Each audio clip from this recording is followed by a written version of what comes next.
Hello, warriors. In today's class, we are going to learn about coordinate geometry. So, as we all know, coordinate geometry is nothing but the study of coordinates. And the coordinates are usually written in the format x, comma, y. Now, we need to understand the basic content of coordinate geometry. So let's say the first thing that I would like to explain you are the axes. So the horizontal line is known as x-axis.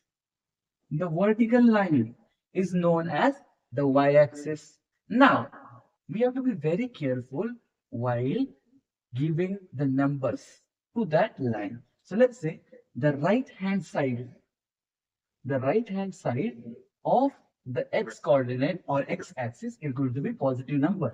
So let's say here we go 1, 2, 3, 4, 5. Now, the left hand side of the x axis is going to be negative.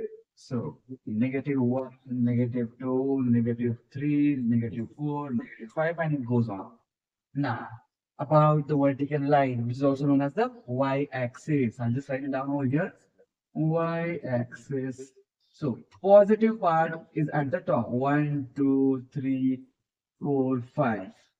And the negative top is in the bottom. Negative 4, negative 5.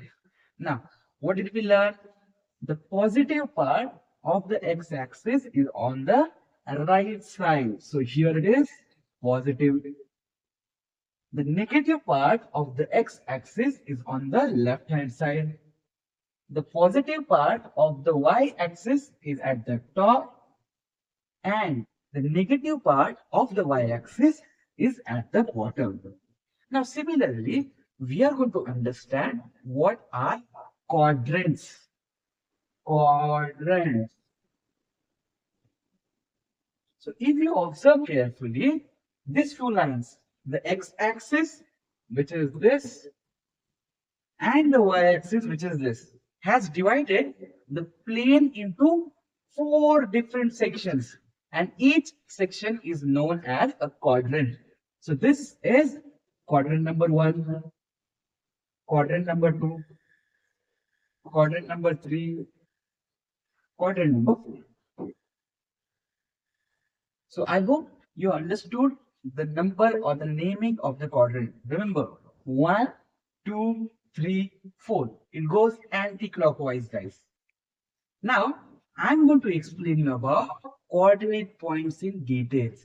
So, as we have learned in our previous classes, that the coordinate axis or the coordinate points is always written in the format x, comma, y.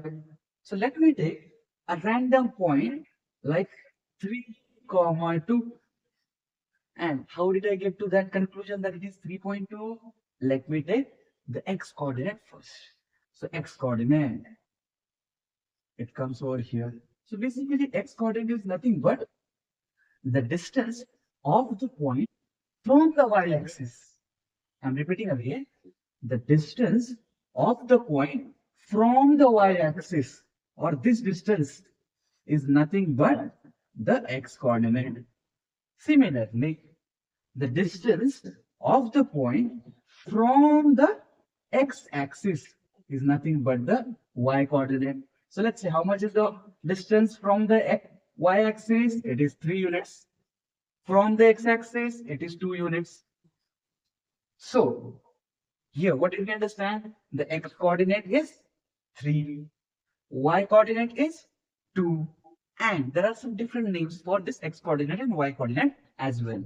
So just remember, guys, the x coordinate is also known as abscissa, and the y coordinate is known as ordinate. So if someone says find the abscissa of point, let's say I'll take something in the third quadrant. So if I have to take it like this, negative 2, comma, negative 4. So what is the abscissa of this?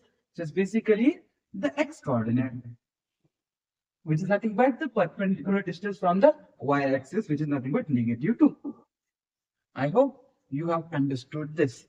In the next video, we are going to learn about, like, let's say, the signs that needs to be put on each coordinate.